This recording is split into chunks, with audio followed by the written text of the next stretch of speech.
હવે વાત કરીએ વડાપ્રધાન નરેન્દ્ર મોદીના ગુજરાત પ્રવાસની તો વડાપ્રધાન નરેન્દ્ર મોદી આજથી 2 દિવસના સૌરાષ્ટ્રના પ્રવાસે આવી રહ્યા છે।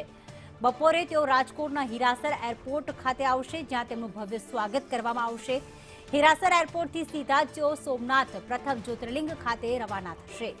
રાત્રે 8 વાગે સોમનાથ મહાદેવ મંદિરમાં ઓમકાર મંત્ર જાપમાં વડાપ્રધાન નરેન્દ્ર મોદી ભાગ લેનાર છે। પીએમ મોદી રાત્રે સોમનાથ મંદિરમાં ડ્રોન શો પણ નિહાળશે અને રાત્રિ રોકાણ સોમનાથમાં જ કરશે।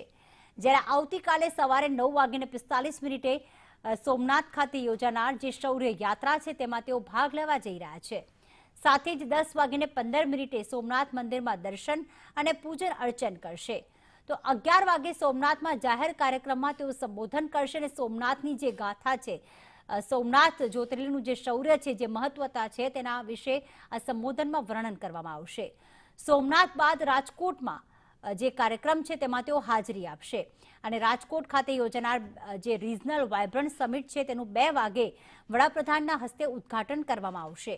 ત્યારબાદ રાજકોટથી તેઓ અમદાવાદ આવશે। પીએમ સાંજે 5:15 આવતીકાલે મેટ્રો ફેઝ 2નું જે અંતિમ ફેઝ છે અને અંતિમ સ્ટેશન છે તેનું ઉદ્ઘાટન કરવા જઈ રહ્યા છે। મહાત્મા મંદિર મેટ્રો સ્ટેશન પર મેટ્રો ફેઝ 2નું તેઓ ઉદ્ઘાટન કરશે અને રાત્રિ રોકાણ તેઓ ગાંધીનગર રાજભવનમાં કરશે।